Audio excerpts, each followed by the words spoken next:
na mente, as flores no chão, a certeza na frente, a história na mão, caminhando e cantando e seguindo a canção, aprendendo e ensinando uma nova lição. Vem, vamos embora, que esperar não é saber. Quem sabe faz a hora, não espera. Vem, vamos embora, que esperar não é saber. Quem sabe faz a hora, espera. Hora que esperar não é saber. Quem sabe faz a hora, não espera.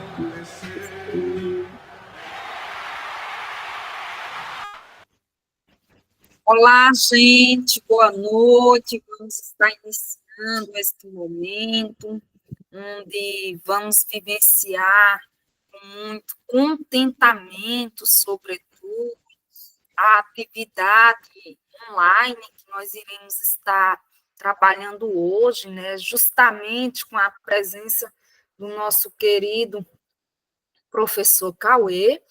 E aí, nós vamos estar hoje, inclusive, com um convidado especial, né? Então, desde já agradeço enormemente pela presença, né? Pela presença de vocês, de todos os cursistas aqui. Eu costumo dizer que vocês são as pérolas deste curso, né? E é para vocês e com vocês que nós estamos aqui.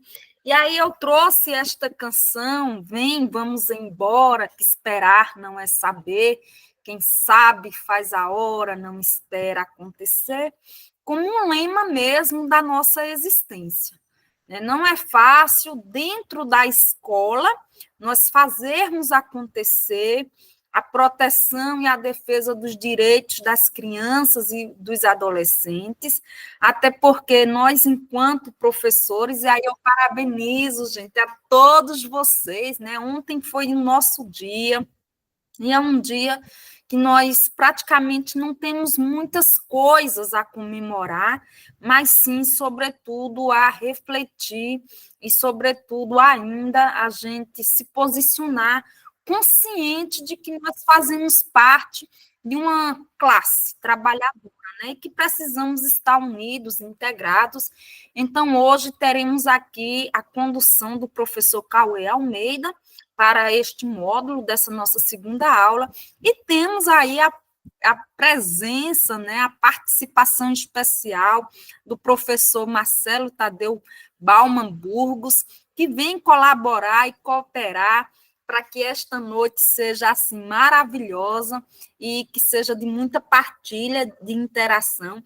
E já antecipo aqui, viu, cursistas, que vocês possam estar, né, deixando aí os comentários de vocês, deixando aí as perguntas de vocês, porque depois o professor Cauê e o professor Marcelo podem estar dirimindo as respectivas dúvidas que, porventura, vocês venham se posicionar, tá bem?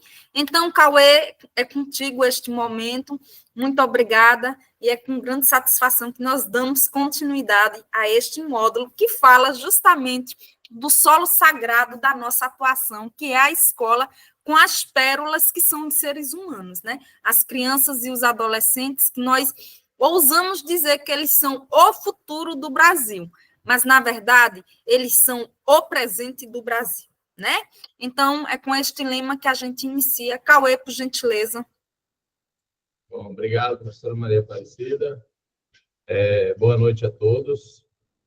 Novamente nos encontrando, né? Na primeira aula a gente se encontrou presencialmente, todos que puderam estar, onde a gente falou um pouco sobre o módulo, a construção do nosso programa didático e como que a gente organizou esse pensamento relacionado ao histórico das leis, das legislações que vão sendo criadas no período que envolvem as crianças e adolescentes.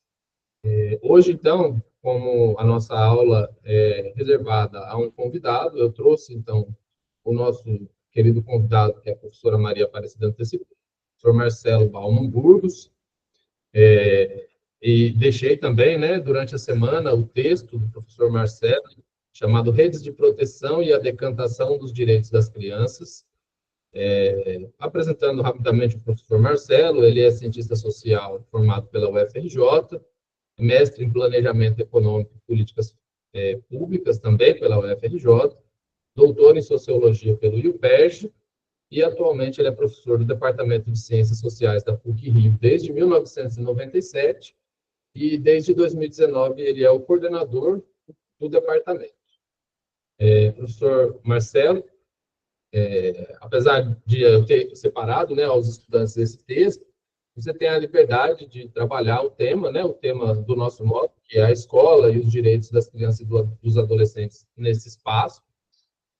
Você fique livre para expor a sua longa experiência no tema e também para trazer para nós outros questionamentos, né, mais do que aprendizagens, nos inculcar novos e sempre mais novos ainda, questionamentos que nos podem trazer os direitos das crianças e dos adolescentes na atualidade, onde essas legislações muitas vezes são transpassadas por outros interesses econômicos sociais. Então, eu deixo a palavra contigo. Você tem aí um tempo livre, mas acredito que deve ser uns 45 minutos, né, como a gente conversou. E aí depois abre para o pessoal comentar, se desejar comentar por áudio, ou mesmo fazer perguntas aí nas caixas de perguntas. E eu farei as leituras e aí a gente também faz um diálogo com as perguntas depois. Certo, professor? Boa noite novamente e é um prazer recebê-lo aqui. Boa noite, Cauê. Boa noite, professora Maria. Muito obrigado aí por esse convite. Um prazer grande estar aqui com essa turma. E vou tentar alcançar aí o objetivo, né, que é da gente promover uma reflexão que conecta o problema, a questão da escola, ou as questões que atravessam a escola, a vida das crianças e adolescentes, os profissionais que atuam nas escolas, num contexto mais largo que tem a ver, no nosso caso, com a Constituição de 88, com o Estatuto da Criança e do Adolescente, né, principalmente esses dois marcos, claro que tem a LDB, o próprio Estatuto da Juventude, que são marcos fundamentais. Vou também, como combinado, né, acho que o pedido ou o convite veio a partir do meu artigo, que é fruto de uma pesquisa empírica sobre as redes de proteção dos direitos da criança e do adolescente. Vou tentar trazer um pouco também da reflexão que pude fazer a partir dessa pesquisa empírica. Mas queria, antes de mais nada, realmente dizer da minha alegria de estar aqui com vocês e vou tentar fazer uma apresentação a mais concisa que eu consigo para deixar um espaço aí generoso para a gente poder, sobretudo, conversar, né? Eu também aceitei esse convite com muita franqueza, porque tenho interesse em ouvi-los e ouvi-las, né? Essa troca me interessa muito, né? Eu acho que é um pouco, para mim, uma oportunidade também, ouvir um pouco profissionais de redes do interior do Rio Grande do Norte, que eu acho que pode trazer para mim também questões muito interessantes, né? Que nos ajudam também a pensar o Brasil. Eu deixei aqui no gatilho, Cauê, um PowerPoint, que é mais um roteiro. Se for complicar, não tem problema. Eu posso tentar aqui botar aqui na apresentação, não é isso? Vamos fazer uma experiência? Vamos ver se vai dar certo. Pode. Se não der certo, aí você me manda no e-mail e eu abro por aqui. Então tá. Você. O que você tentar esse, se não der certo, aí a gente... Só de eu apertar aqui, já vi, a minha imagem congelou. Então, mas vamos tentar. Calma aí. Eu vou te mandar por e-mail, é melhor. Pronto. Me manda que aí eu abro aqui e disparo. Tá ótimo. Melhor. A gente não chegou a combinar isso, mas eu acho que o roteiro é sempre uma coisa que ajuda, né? Porque ainda mais de noite, pessoal cansado. aula remota não é nada fácil, né? A gente sabe que não é. É um recurso maravilhoso que me permite estar falando com colegas, né, tão distantes, mas, ao mesmo tempo, é um desafio para nós professores, né? Então, eu vou compartilhar aqui com o Cauê. Instantinho só. Estou mandando para você, Cauê. Tá certo.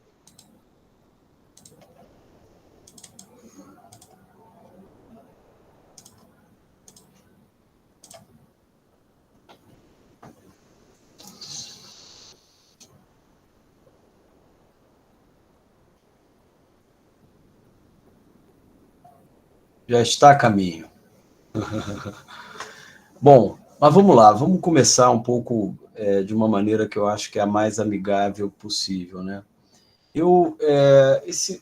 Essa discussão, essa reflexão sobre o Conselho, sobre a rede de proteção dos direitos da criança, apareceu para mim muito a partir de pesquisas que eu vinha fazendo em escolas que atendem basicamente crianças, eram escolas de ensino fundamental que atendem crianças moradoras de favelas aqui do Rio, né? Acho que todo mundo, mesmo quem não veio ao Rio, tem um pouco essa imagem do Rio. O Rio, apesar do Rio não ser cidade com maior número de favelas, ela é um pouco a cidade da favela, né? A gente sempre lembra das favelas do Rio. E boa parte da nossa rede pública municipal da cidade do Rio, a rede pública tem 1.200 escolas, alguma coisa em torno de 600 mil alunos, e desse universo de 1.200, eu posso dizer para vocês que alguma coisa próximo de 75% atendem crianças moradoras de favelas, né? E fazendo pesquisa na escola, conversando com profissionais da escola, muitas vezes com diretoras de escola, aparecia com muita frequência conselho tutelar, porque o conselho tutelar, porque o conselho tutelar. E eu estou aqui sendo muito franco com vocês, isso tem mais ou menos 10 a 11 anos, quando eu estava fazendo essa pesquisa, e eu me dei conta da minha ignorância sobre o conselho tutelar. Logo depois eu percebi que não era só eu que ignorava, os profissionais que falavam tanto no conselho tutelar tampouco conheciam o que era o conselho tutelar. E aí eu fui ao conselho tutelar, que atendia basicamente a região onde estavam as escolas nas quais eu estava trabalhando, né? E ali tomei um susto, porque me dei conta de que aquele lugar tão importante merecia muito pouca atenção do poder público, né? Eu cheguei no conselho, o primeiro dia, aquela cabeça de pesquisador, falei, bom, eu queria ver se vocês têm, então, um banco de dados para que eu possa ter uma ideia do perfil das crianças que vocês atendem, das violações que chegam aqui, e onde essas crianças moram, e me levaram para uma sala cheia de caixas de papel, com um monte de papel. Eu logo entendi que não existia nenhum tratamento de dados daquele conselho tutelar. Bom, ali foi o início, né, de um percurso, né, porque, ao mesmo tempo que a gente tinha na escola, né, toda uma recorrente lembrança do conselho, muitas vezes o conselho como uma espécie de instrumento de ameaça aos pais, porque os pais não foram fazer exame de vista da criança, porque não estão cuidando direito da criança, ou por isso ou por aquilo. Mas logo a gente se dá conta de que os profissionais da escola tampouco estavam minimamente formados, preparados para entender o que é a rede de proteção dos direitos da criança. Então, ali começa o meu trabalho, né? Desde então, não parei mais, né? Eu, de certo modo, firmei para mim como se fosse uma agenda mesmo de preocupações que se transformam em pesquisas, de que nós encaramos com a seriedade devida, né, o significado da rede de proteção dos direitos da criança, né, de como a escola é a âncora fundamental dessa rede, né? Ou a gente encara isso de verdade, ou é melhor a gente adotar um outro modelo, né? Então, não dá para ser uma coisa assim periférica, como é no Rio, e como é em boa parte das cidades brasileiras, inclusive nas capitais, né? Eu faço quase um desafio, né? Caicó não posso afirmar, mas Natal, né? O quanto o tema frequentou o debate público, ou frequenta, Natal está com o segundo turno, o quanto o tema frequenta o debate público de candidatos a prefeito, candidatas, nas eleições municipais, né? Na época, eu cheguei a fazer um levantamento e a gente constatou que praticamente nenhum candidato das capitais brasileiras colocava luz nessa questão, né? O que não deixa de ser um enorme contrassenso na medida em que a gente sabe que um dos papéis fundamentais, papéis absolutamente precípios do prefeito, de uma prefeita, é cuidar das crianças. Desde do nascimento, passando pela educação infantil, pela alfabetização, né? E todo o percurso que vai desembocar no ensino médio, né? Então é interessante, né, como é que a rede de proteção, embora ela faça parte do nosso ordenamento jurídico, político, institucional, né, o quanto ela é ainda periférica do ponto de vista da ordem de preocupações das administrações municipais. Não sei, a Paloma levantou a mão, não sei se eu abro a palavra ou se ela, não sei, mas posso abrir também, não tem problema não. Alguém quer falar? Aqui aparece para mim, Paloma Dantas levantou a mão. Olá, boa noite. Boa noite. Não, eu sou professora da rede municipal também, trabalho na rede privada e a gente vê duas realidades diferentes, né?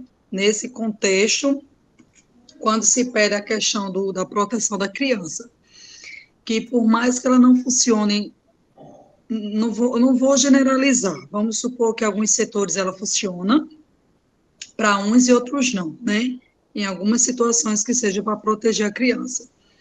Passamos por situações dentro de sala de aula nesse contexto de, seja para cuidar, para educar, pedir um suporte, uma ajuda, e às vezes nós ficamos à mercê, que realmente o conselho ele tenta trabalhar, tenta dar um suporte, precisamos de encaminhamento, a escola tenta trabalhar em parceria, mas isso é o que falta. É essa a questão, falta essa questão do suporte, da ajuda, que muitas vezes ficamos à mercê vamos supor, dos que rege a prefeitura, no sentido de liberar algo que seja para as crianças, seja em questão de atendimento, psicopedagogo, psicológico, neuro, algo que nós precisamos, como professor, trabalhar em parceria junto com a família. Então, é um pouco que ficamos à mercê de situações que sempre tentamos ajudar. E fica aquilo, quem nos ajuda? Por mais que a escola ande, que o diretor ande, porque nós não podemos generalizar. Funciona para uns, funciona para outros, mas sempre estamos em busca de algo melhor para as nossas crianças. Uma criança que a gente vê que ela está com déficit de atenção, que algo está passando em casa, que a gente, como professor, vai pedir ajuda, tenta ver algo, e às vezes é esbarrado, seja pela burocracia, e etc e tal. Só com esse comentário. Obrigada. Eu que agradeço, Paloma. Eu acho que é legal a gente começar a nossa conversa já com essa fala, né, que é um pouco nos leva para o chão da escola, né?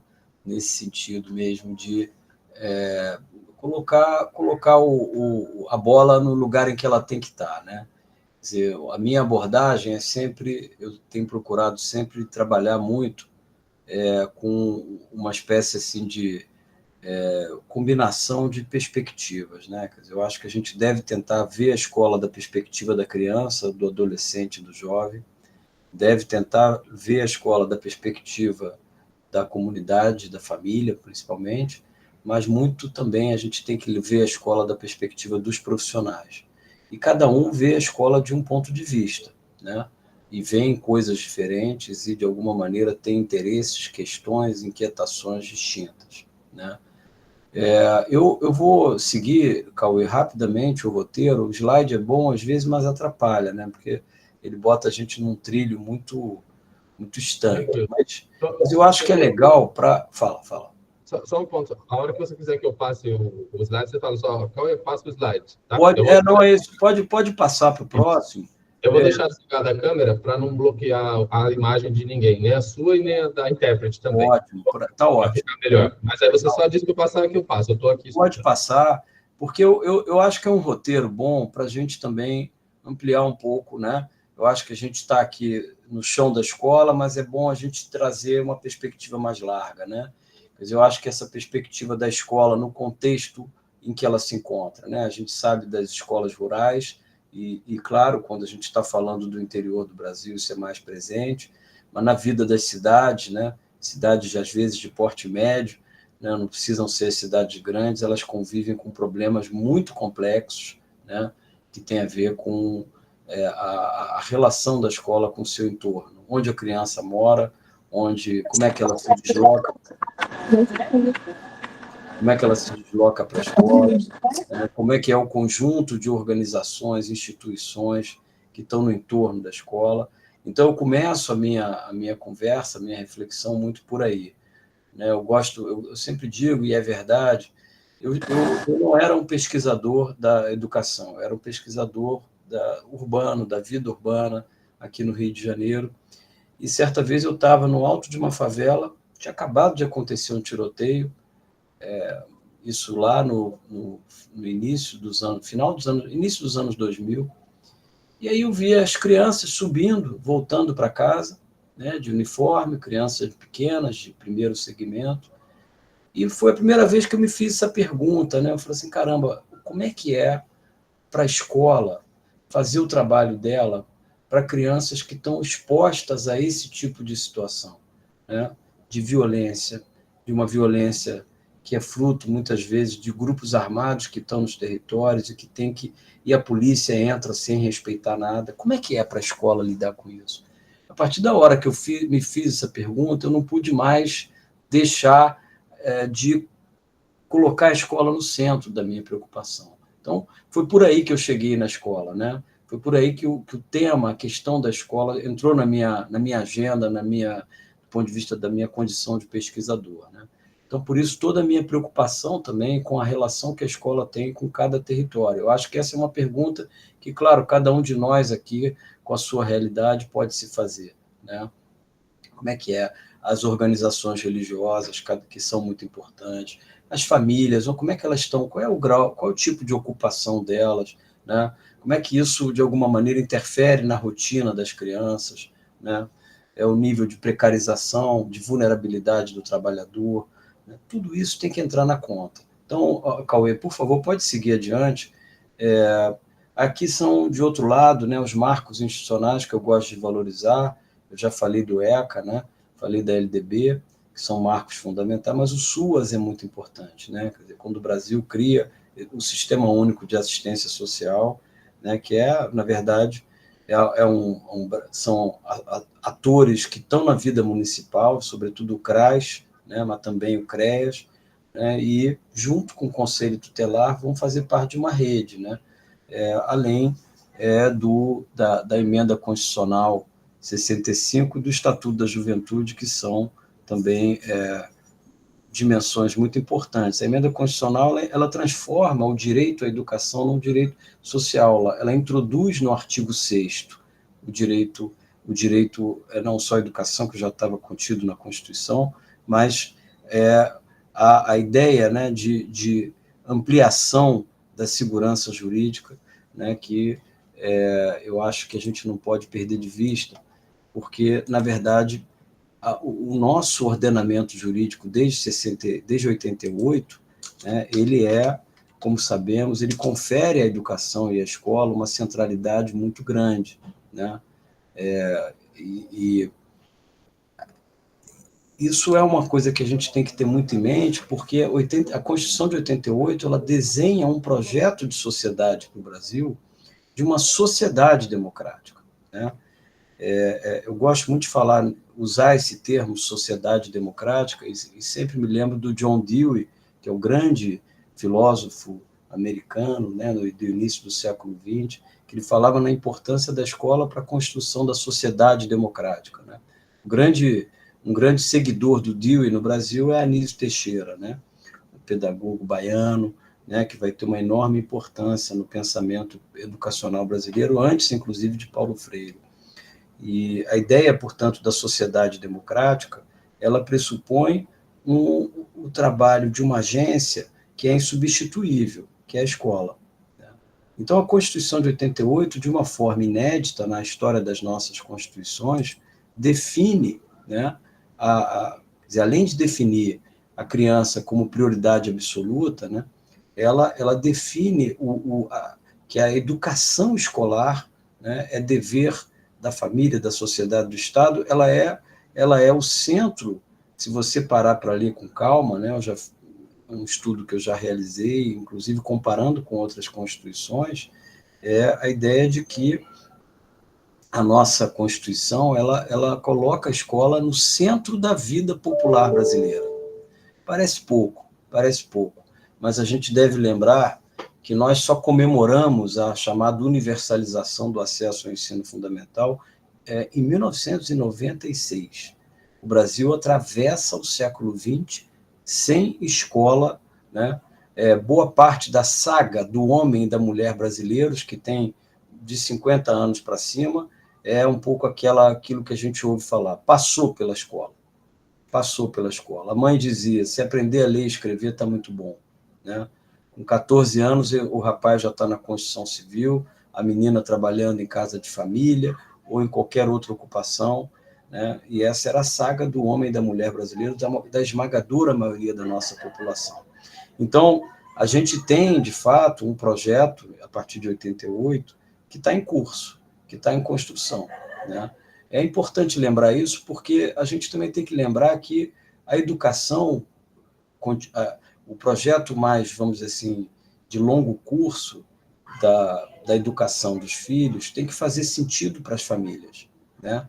Ela não pode ser vivida só como obrigação, né?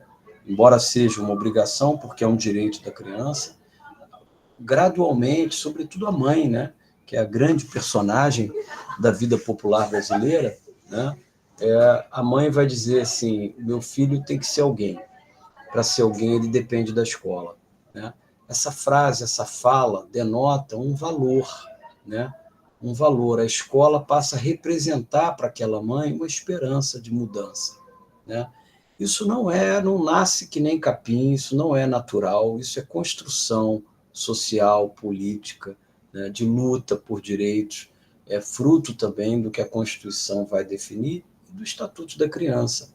Eu sempre lembro que o Estatuto da Criança é uma virada absolutamente radical na vida brasileira, né? Nem todo mundo tem isso em mente. O Brasil aprova a Constituição em 88, um ano e meio depois ele aprova o Estatuto da Criança. O Brasil é o primeiro país a se alinhar com uma convenção da ONU que é feita em 89, né? Outros países hesitaram em dar esse passo. Que passo? A criança nasce portadora de direitos, né? Direitos em face dos pais e direito em face dos professores, né? Então, isso é uma mudança profunda, né? É uma mudança que é recente, mas ela é profunda. Então, a gente combina, de um lado, a Constituição, né, com essa ênfase que ela empresta à centralidade da educação para a construção de uma sociedade democrática, com o Estatuto da Criança, que define, né, um novo paradigma. A criança é portadora de direitos. Então, na sequência, a gente tem que lembrar também que o Estatuto da Criança cria esse ator completamente singular, não há paralelo no mundo, né? Não sei se no Rio Grande do Norte também se usa essa expressão, né? Uma jabuticaba, né? É uma jabuticaba brasileira, né? Porque não há paralelo no mundo dessa figura do conselho tutelar, né? O conselheiro tutelar, pelo menos idealmente, ele deve ser alguém que tem uma reputação na comunidade, né, justamente porque ele tem uma história de vida ligada à proteção das crianças, né? E a comunidade elege, né, a cada tempo esse conselheiro. Então, é um personagem da sociedade civil que vai ser o fiador do direito da criança, né? Em face das ameaças e das violações que ela sofre. Então, isso é um desenho institucional muito original, né? Uma vez eu estava num momento de pesquisa, né? E a promotora do Ministério Público, que é outro lugar importante nesse ordenamento institucional, né? Porque, afinal de contas, o Ministério Público é o guardião dos direitos coletivos e difusos. Aliás, ele é o guardião da ordem jurídica brasileira. E a promotora estava criticando, né, o fato do conselho tutelar, talvez o conselheiro ser pouco preparado e também de ter muita rotatividade, coisa e tal. E eu perguntei, doutora, a senhora acha, então, que seria melhor que o conselheiro tutelar fosse um funcionário público? E aí ela hesitou assim por uma fração de segundos, né, pensando na minha pergunta, e disse: não, é melhor que continue assim. Eu achei aquilo interessante, porque essa é uma pergunta plausível.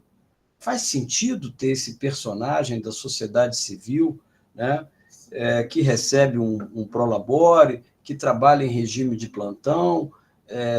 Puxa, será que não era melhor a gente ter um profissional concursado da rede da prefeitura fazendo esse papel, né? Essa é uma pergunta que a gente deve se fazer, mas eu acho que o Brasil, de algum modo, com todas as queixas que se tem, e a escola tem muita queixa do Conselho Tutelar, o Brasil acabou consagrando o Conselho Tutelar. Tá? Então, gente, eu estou chamando a atenção disso porque eu queria botar a luz nessa ideia da rede, né? De uma rede. A rede, esse é um outro ponto importante. A palavra rede entrou no vocabulário nosso a partir dos anos 90 com uma força enorme, né? Antigamente, rede era rede de esgoto, era rede elétrica, né? Ou às vezes até era um termo usado para falar de máfia, né? Nos anos 90, a palavra rede foi inteiramente ressignificada, e a gente passou a usar essa palavra, né, positivamente, né? A ideia de uma rede. Mas, no fundo, o que é uma rede? A rede é um termo que remete à ideia de uma horizontalidade, né? Em que os atores se conectam, né? Se conectam para fazer algum tipo de ação coletiva, né? Muito bem. Isso se opõe ao modelo que era o modelo vigente na imaginação de todo mundo até os anos 70, 80, que era um modelo burocrático, vertical, né? Hierarquizado, com uma definição mais, vamos dizer, de competências mais claras, coisa e tal. A gente substituiu isso pela ideia de rede, tá? Então, passa a fazer parte dessa rede, né? A escola faz parte da rede, o Conselho Tutelar faz parte da rede, o CRAS faz parte da rede, o Ministério Público faz parte da rede, né? E todos atuam, né, horizontalmente, né? Então, eu vou voltar a isso depois, mas eu queria marcar bem esse ponto, porque eu acho que ele está lá no meu artigo, né? Eu acho que ele é alguma coisa que, digamos, chama atenção para essa característica da gestão, né, de tudo que diz respeito a essa articulação entre a escola e o mundo do aluno e a vida da criança, tá certo? Por favor, Cauê, pode seguir. Então, já falei aqui da centralidade da escola, né? Isso não é pouca coisa, é uma conquista brasileira para um país que atravessa o primeiro século da República, que se industrializa, que se urbaniza sem escola. O Brasil se torna uma das grandes potências econômicas do mundo, ali no final dos anos 60, sem escola. Outro dia eu peguei um trabalho para ler, gente, muito interessante, de um professor titular da USP. Até o trabalho dele para se tornar de livre docência, ele é economista, mas ele trabalha com economia histórica. Eu achei super legal. Ele pegou, gente, um momento ali nos anos 10 do século XX, né, em que a ALESP, a Assembleia Legislativa do Estado de São Paulo, estava discutindo se aprovava ou não um percentual fixo do orçamento para a escola pública. São Paulo já era, ali no início, na década de 10, já era, como a gente bem sabe, o berço do capitalismo brasileiro, não é isso? capitalismo moderno. Muito bem, a discussão da Alesp vai para cá, vem para lá, e os deputados decidem não aprovar. Olha que importante, a cidade que era, naquele momento, a ponta de lança do capitalismo moderno brasileiro, rejeita a obrigação, rejeita estabelecer um orçamento fixo para a educação. Por que mesmo, hein? A gente saiu da escravidão, né? Criar uma escola pública, né, com recursos públicos garantidos significava certamente assegurar a convivência de crianças negras com crianças brancas, né? Demandaria que o Brasil, porque nós aqui não tínhamos criado o modelo de segregação característico dos Estados Unidos, né? Os Estados Unidos, depois da Guerra da Secessão, teve ali um momento de reconstrução e logo depois eles mergulham no pior dos regimes segregacionistas. Aqui no Brasil, não precisou. Basta não oferecer escola. Eu aí não tenho esse problema. Ficamos com as escolas religiosas, boa parte delas católicas, particulares, muitas comunitárias, né? E assim nós fomos até 30, na verdade até 40. A Constituição de 46 altera um pouco esse cenário, mas efetivamente a gente só vai ter uma alteração real para valer em que uma escolaridade mais longa dos anos 80 para cá. Conquista democrática. O Brasil chega ao final do século XX sem escola, sem escolarização, né? Qual é a fala típica do brasileiro, da brasileira? Eu não dava para estudar, eu não levava jeito, né? Eu não levava jeito. Quer dizer, a pessoa ainda por cima se responsabiliza por isso. Então, gente, eu acho que isso é importante, a gente não perder de vista, sabe? Porque senão a gente perde um pouco essa historicidade que ajuda a gente a entender, a nos entendermos, inclusive, né? Entendermos o nosso drama, o drama do profissional da escola que tem que lidar com crianças que são filhas de pais e mães ainda muito pouco escolarizados, né? O que significa que é mais difícil para essa família, né? Inclusive entender o que a escola pede para ela, né? Bom, enfim, então esses pontos eu acho que a gente vai seguindo, né? Eu acho que esse slide aí fala também da questão da violência, né? Das formas e das novas formas de manifestação de acesso à política, que eu acho que tudo isso é parte de um quadro da complexidade brasileira. A escola é um lugar de disputa. O que significa isso? A escola é um lugar de conflito, até porque, muitas vezes, né, isso é um tema que eu acho que é legal a gente ter em mente, muitas vezes é só na escola que um adolescente tem espaço, né, para manifestar, e às vezes manifesta de uma forma violenta, né, anseios, inquietações, questões, porque, em geral, as nossas cidades, principalmente as cidades grandes, elas são hostis à vida da criança e dos jovens. Elas são pouco abertas, pouco porosas. Então, a escola acaba realmente sendo um lugar de muitos conflitos. Passa a fazer... Isso sobrecarrega muito o profissional da escola, né? O professor, o diretor, o coordenador pedagógico, merendeira, todo mundo sente esse peso, né? Era bom antes. Era bom antes, porque, em geral, essas crianças só passavam pela escola. A escola, na verdade, virava uma máquina de exclusão, né? A própria pedagogia da reprovação, né? Quer dizer, e aí você ia, a criança ia perdendo o ano, a mãe ficava frustrada, a criança também, e você chegava a um ponto que você não tinha outra coisa a fazer, a não ser tirar o filho da escola, né? Então, isso tudo ainda é muito fresco para a gente, isso tudo é recente. Por favor, Cauê, vamos seguir. Bom, eu trago sempre essa noção de educabilidade, que é um conceito que eu gosto. Eu aprendi sobre esse conceito com um sociólogo argentino, está lá no meu artigo, chamado Néstor Lopes, né? Por que me agradou tanto esse conceito? Porque ele diz assim, a noção de educabilidade, né, ela deve servir para a gente pensar a seguinte questão, né? Quando uma criança chega na escola, principalmente se ela não passou pela educação infantil, e ela está entrando ali no primeiro ano, né? A escola, de alguma maneira, espera que ela já chegue educada para participar da atividade escolar, né? Só que, por que ela estaria educada para participar da atividade escolar, né? Na verdade, isso só aconteceria se você tivesse todo um conjunto de fatores externos à escola que garantissem isso, né? Em geral, não é o que ocorre. E a escola, então, começa um pouco a estabelecer a distância entre o aluno real e o aluno ideal, né? O aluno ideal é aquele aluno que já está preparado para participar da atividade escolar. Esse é o aluno ideal. E o aluno real é o aluno, muitas vezes, completamente despreparado para isso, né? Eu acho que essa distância entre o ideal e o real, eu tenho indícios de que ela está diminuindo. Os nossos profissionais, eles cada vez mais já estão preparados para lidar com o aluno real, né? Mas isso foi importante para a nossa transição, né?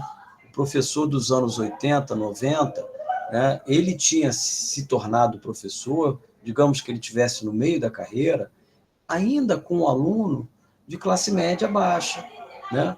É muito comum você observar, e aqui no Rio, por exemplo, isso foi muito forte, a classe média baixa frequentava a escola pública. A partir dos anos 80/90, ela vai saindo da escola pública. A escola pública vai virando a escola da favela, a escola dos mais pobres, né? E isso, obviamente, desafiava muito a escola e os profissionais, né?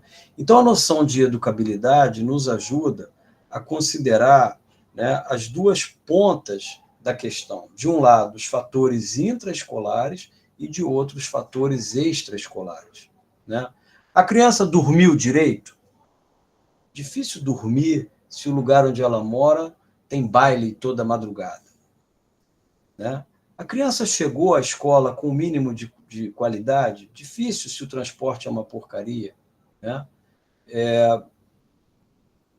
A criança vive em lugares tomados por esgoto. Outro dia eu li uma pesquisa interessante, né, de como crianças que vivem em áreas de saneamento sem saneamento, né, do quanto isso afeta a escolaridade, né? Então, vejam, são fatores externos à escola. Não adianta eu pedir para a escola, para o professor, para ele ter que resolver isso.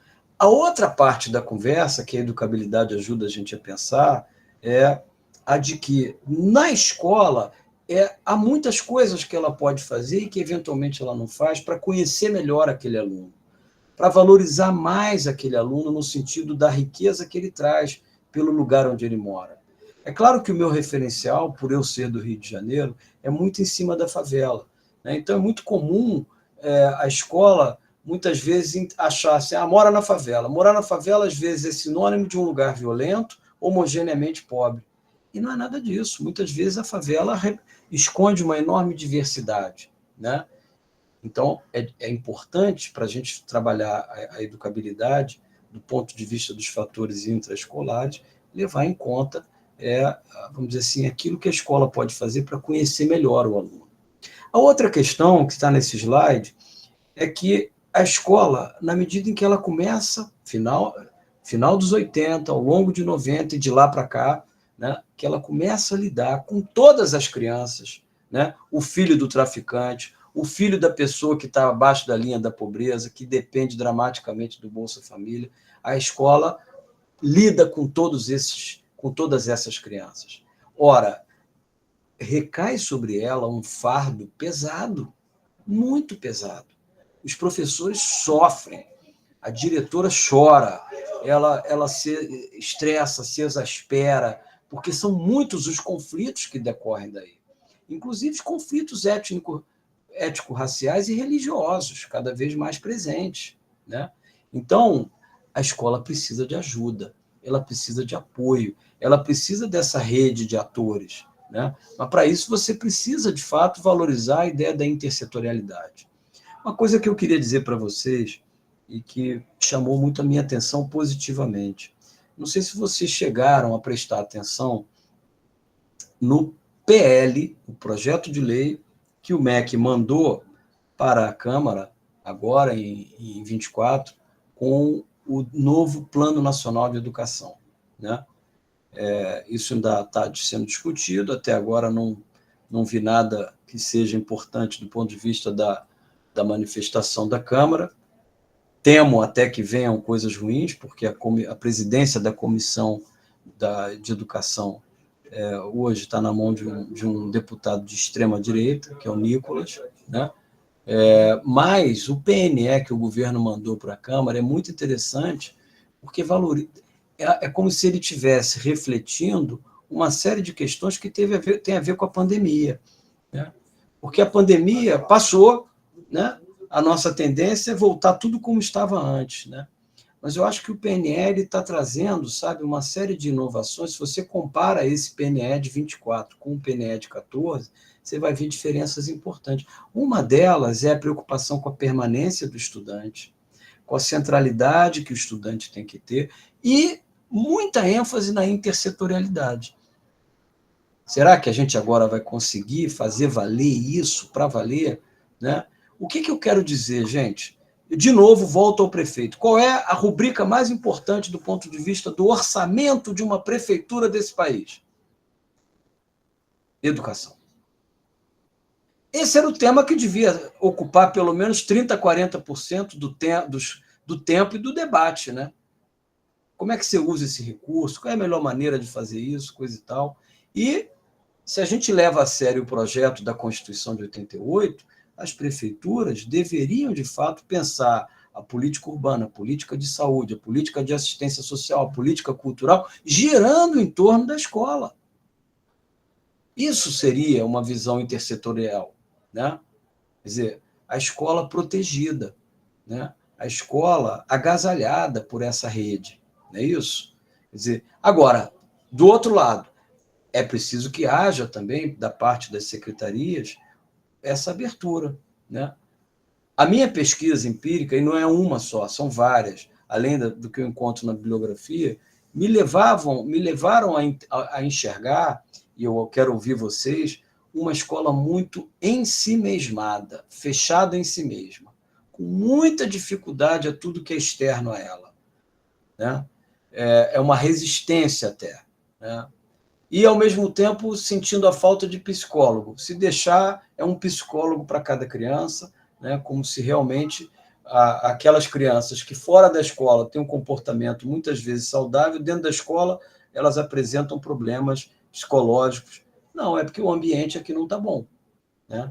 Então, isso é muito comum também. Eu queria valorizar essa ideia da perspectiva intersetorial, a importância da gente articular as políticas de transporte, fundamental, né? A criança tem que poder chegar na escola em boas condições, né? Porque senão já complica na largada. Ela já chega cansada, estressada, né? Às vezes ela acorda muito cedo porque ela tem que demorar uma vida para poder conseguir chegar na escola, né? Tudo isso está na conta, tudo isso deve entrar na conta. Cauê, por favor, vamos seguir. Bom, já falei um pouquinho, mas eu queria insistir nessa ideia. O Brasil criou definitivamente, né, essa concepção de gestão em rede, né? Eu gosto de frisar isso porque nem todo mundo para pensar nisso. Quando a gente fala gestão em rede, a primeira pergunta que vem é o seguinte: quem controla? Como é que é feito o controle? Como é que são os mecanismos de controle, né? Para que você possa fazer com que os diferentes atores, cada um com a sua própria competência, possa, vamos dizer, realizar de modo complementar o trabalho que, no final das contas, deve se refletir em proteção dos direitos da criança e, especialmente, o direito à aprendizagem escolar, né? Então, a gestão em rede é muito complexa. A primeira variável e fundamental para a gestão em rede é a qualidade da informação, não é isso? Para ter gestão em rede, você tem que ter informação em tempo e hora, né? Não adianta eu estou lidando com criança, daqui a 6 meses, daqui a 1 ano, chegar um papel, né, como é, por exemplo, o FICAI, que eu não sei como é que está isso no Rio Grande do Norte, né, que 6 meses depois vem a informação de que a criança está faltando. Já era, né? Gestão em rede, você tem que investir muito em formação e em capacitação dos profissionais. É complexo fazer gestão em rede, é muito complicado, né? Não, então, a gente tem que ter clareza. Nas minhas pesquisas, o que eu mais identificava era, de um lado, o sentimento, eu estou fazendo a minha parte, né? Então, cada um diz, eu estou fazendo a minha parte, mas o resultado disso quase nunca era, vamos dizer, digamos, positivo, né? Então, eu notava, essa era outra característica dos profissionais que eu entrevistei do Conselho, do CRAS, do Ministério Público, das escolas, né? E do CREAS também. Só não consegui fazer unidade de saúde porque eu tive muita dificuldade, exigências formais que na época eu não consegui vencer. Mas os profissionais, todos, você percebia, quase sempre, muita dedicação, muita abnegação e muita frustração. Frustração. O sentimento de estar enxugando gelo, de não estar conseguindo fazer as coisas, né? Então, a noção, a ideia de gestão em rede, ela deve ser, eu acho, muito... A gente deve ter clareza do quanto ela é complexa, para que a gente possa... Por isso que eu falei no início, vamos continuar com esse modelo? É para continuar?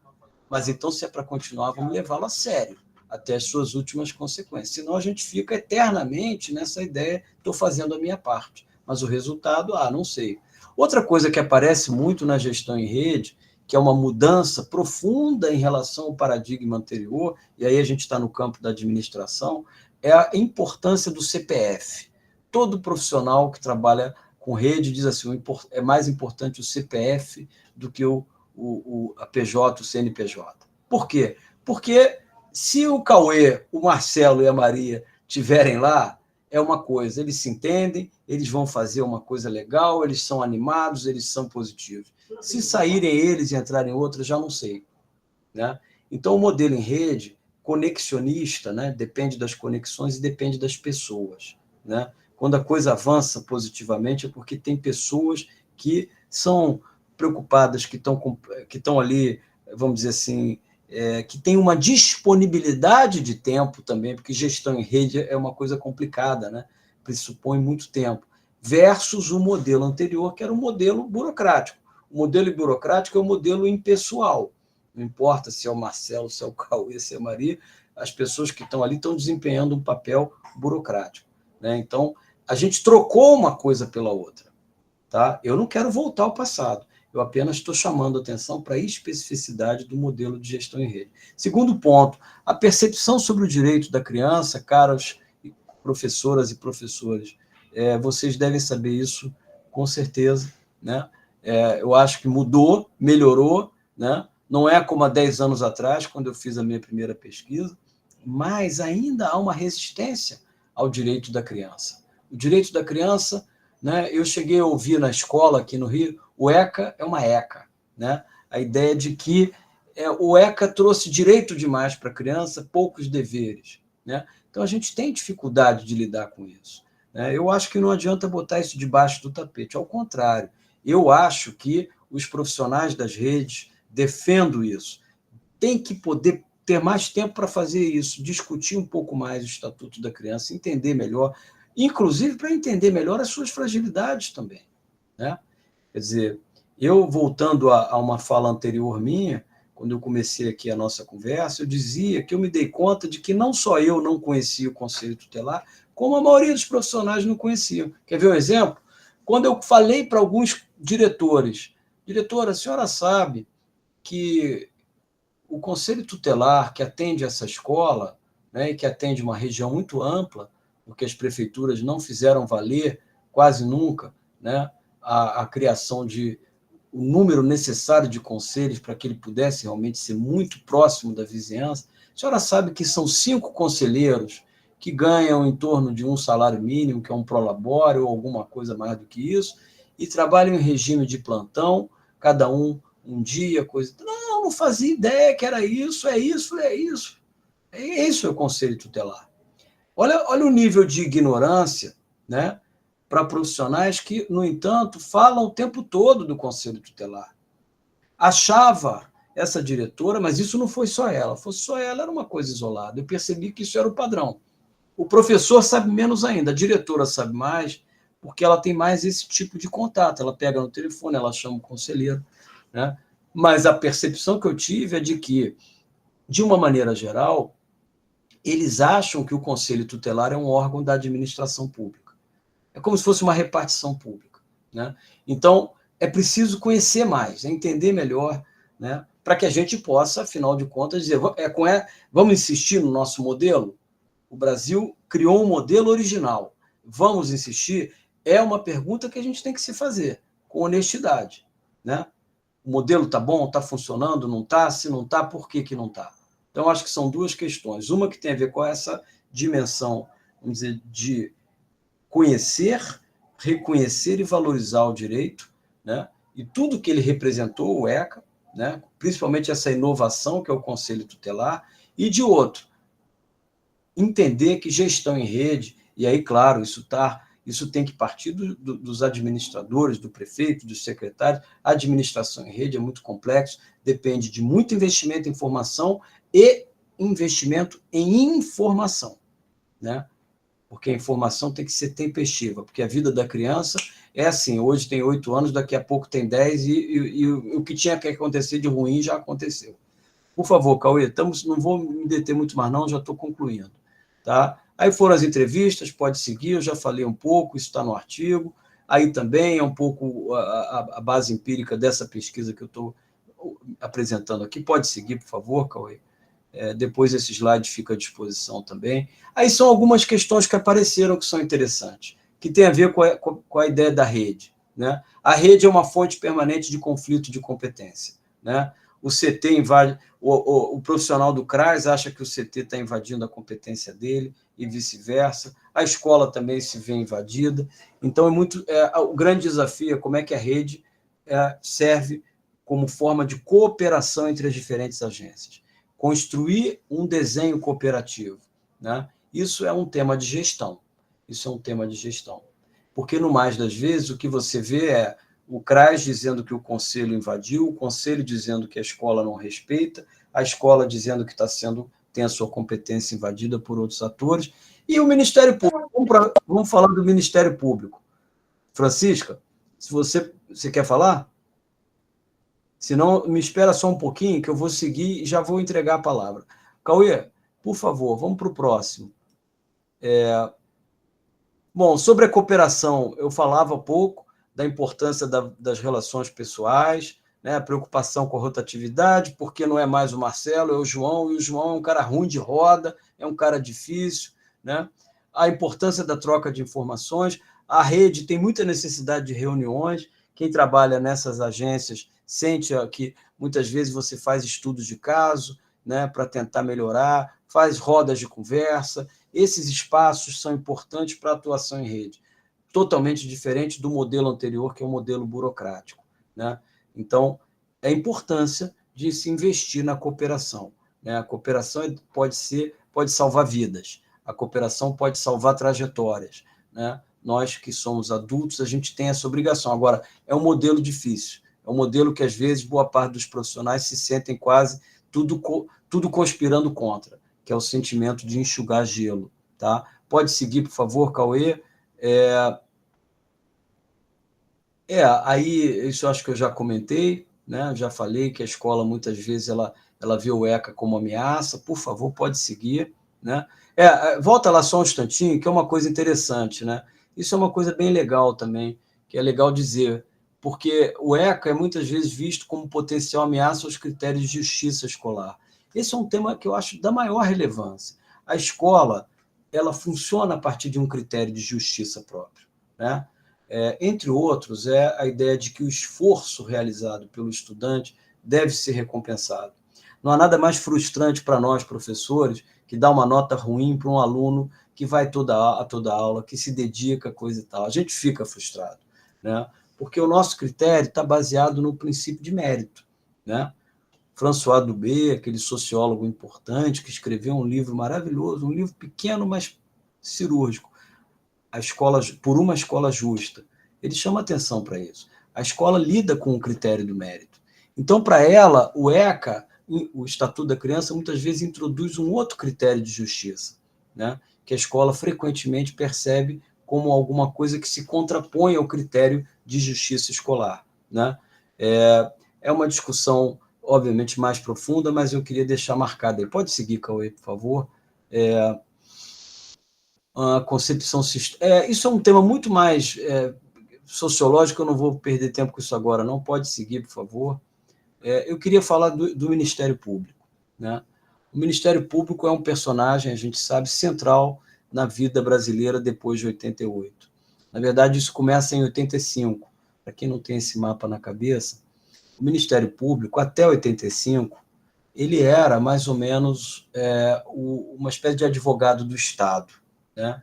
E, sobretudo, é o Ministério Público responsável pela acusação, né? Pela promotoria de acusação. É a partir de 85 que há uma lei que reforma o Ministério Público, muito em função da lei de 81, que é a lei do meio ambiente no Brasil, que é interessante isso, no finalzinho da ditadura, né? E aí o Ministério Público se vê chamado a desempenhar esse papel de guardião do meio ambiente, né? Quem vai defender a árvore, quem vai defender a flora e a fauna, os rios, né? O próprio rio, a própria árvore. Então, o Ministério Público ele vai assumir esse papel de guardião dos direitos difusos. Com a Constituição de 88, esse papel do Ministério Público é ainda mais ampliado. Então, no limite, quando a gente fala do direito da criança na cidade, em Caicó, em Natal, no Rio, a gente está... O fiador desse direito, em última instância, é o Ministério Público, né? E os promotores, né, as promotorias, elas vão se organizando, vamos dizer, numa divisão de trabalho que vai depender de cada cidade, né? Então, por exemplo, em cidades grandes, Natal não deve ser diferente, você tem promotoria de direito individual da criança, promotoria de direito coletivo difuso da criança, promotoria ligada a ensino fundamental e educação infantil, promotoria ligada a ensino médio, ou seja, você vai criando promotorias que dividem as tarefas, né? Então, o Ministério Público ele acaba, de um lado, como fiscal dessa rede, né? Em última instância, ele deve ser o guardião da eleição para conselho tutelar, né? Ele tem poder para, por exemplo, provocar o poder executivo, a prefeitura, né? Para fazer determinadas coisas, mas, ao mesmo tempo, o Ministério Público ele é parte da rede. Então, isso também é um complicador ou um complexificador do nosso modelo, tá certo? Eu não estou fazendo um juízo de valor, eu sou, ao contrário, eu acho que com todas as questões, né, deixando claro aqui o meu ponto de vista, eu acho que a gente vem avançando, né? Mas é tudo muito complexo, tá? Não é que seja fácil em outros países com outros modelos, mas, no nosso caso, essa gestão em rede, com esse promotora, funcionando como fiador, né? Em última instância, ele vai chamar o juiz. Esse é um modelo complexo que o Brasil criou a partir de 88. Cauê, por favor, eu acho que estamos perto do fim, né? Falei já do CRAS, eu acho que o CRAS é um ator interessante, importante, né? Ele faz muito essa, vamos dizer, atuação do CRAS, vocês sabem a diferença entre o CRAS e o CREAS, né? O CRAS atua basicamente, né, com as famílias, né? Então, ele, de certa maneira, vai atuar na proteção das famílias que estão em situação de vulnerabilidade. E o CREAS entra em cena quando esses vínculos já foram rompidos. Então, o CREAS acaba cuidando muito mais de idosos abandonados, de crianças abandonadas, né? Então, o CRAS é um ator importante, né? E a gente sabe também que a gestão do Bolsa Família, que ele realiza, né, que tinha perdido força aí durante o período Bolsonaro, mas que agora voltou, é uma central importante da proteção social, né?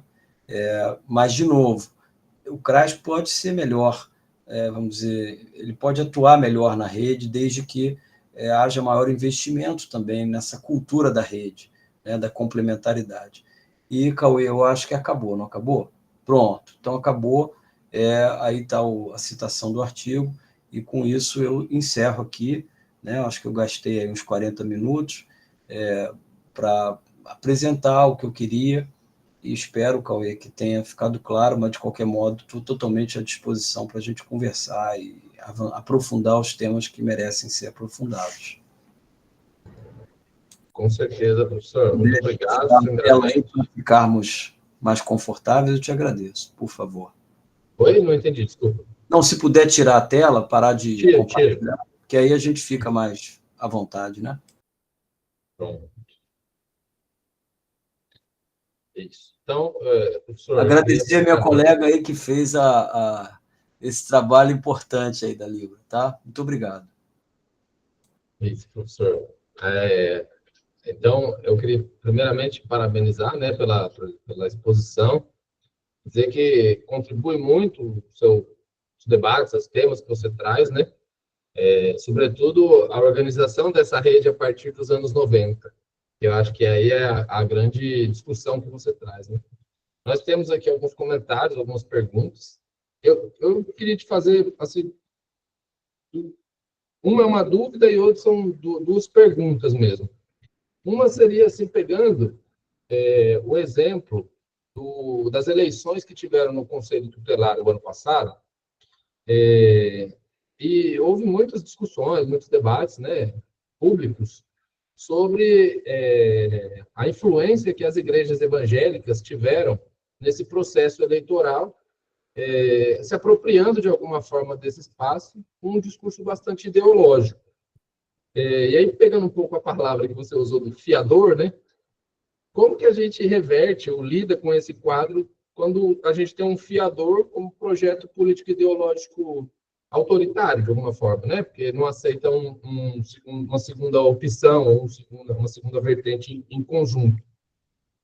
Uma outra pergunta seria, a partir dessa sua fala do Ministério Público, após o processo da Lava Jato, que acontece em 2015, o Ministério Público ele perde um pouco dessa sua confiança, de alguma forma, né, enquanto instituição pública.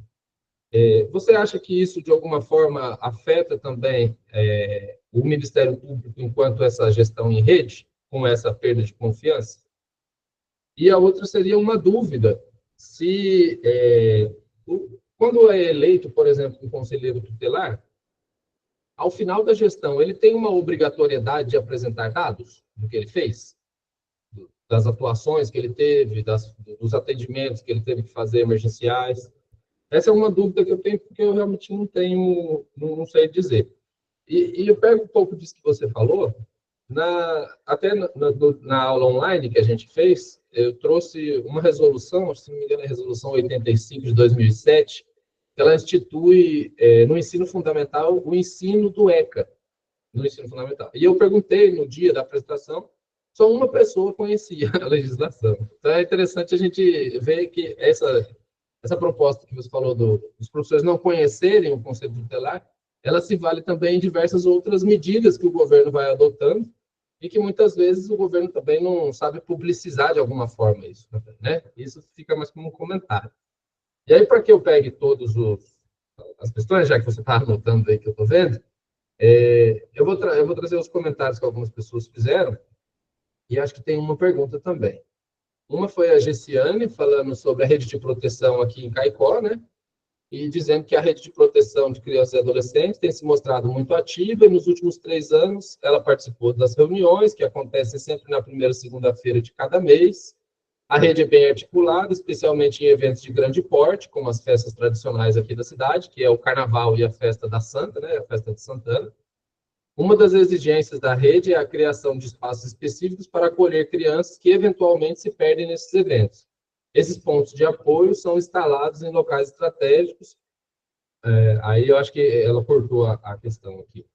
Mas basicamente eu acho que é isso. Aí depois ela comenta, houve diversas formações nesse período, direcionadas tanto a educadores quanto para os profissionais do Conselho Tutelar, CRAS e CREAS, com foco principalmente em abusos sexuais e casos de abandono nas aldeias infantis SOS Brasil, que também tem aqui em Caicó. A rede também analisa situações específicas envolvendo essas crianças, buscando garantir o cuidado e a proteção adequados dentro das aldeias. A professora Maria Mello comentou que a intersetorialidade que você comentou é muito importante. Depois a Paloma Dantas comentou, realmente, concordo com você, Gessiane, aqui na cidade de Caicó, a rede de proteção às crianças e adolescentes estão desempenhando um papel importante na sociedade, exercendo as funções que fazem parte, que é proteger as mesmas e sempre na busca do melhor, sempre na busca de um trabalho em equipe, seja com a família, com a escola e com as próprias crianças. A Mara diz, eu fui direto para o primeiro ano e minha família é analfabeta, foi uma experiência ruim para mim, comentando sobre o comentário que você fez, das experiências. Aí a Mara, de novo, diz, minha experiência em relação à escola sempre foi muito ruim. Depois, o professor Jeová, que está aí também, comentou que tem escolas que nem conhecem a FICAI, que você comentou. Aí, logo abaixo, a Gessiane diz, aqui a ficha FICAI, no caso de Caicó, é preenchida seguindo a orientação de realizar a busca ativa, inicialmente por telefone, e caso não haja resposta, com visitas domiciliares. Se ainda assim não houver retorno, o caso é encaminhado ao Conselho Tutelar. O Conselho, por vezes, conseguia estabelecer contato, mas em algumas situações, os endereços eram perdidos devido à influência de facções criminosas na área. Quando não se conseguia contato, era direcionado para o MP. No entanto, mesmo após todo esse processo, muitas vezes a situação retornava para a prefeitura, o que em alguns casos levava até 2 anos para ser resolvido. Deixa eu ver aqui mais alguma.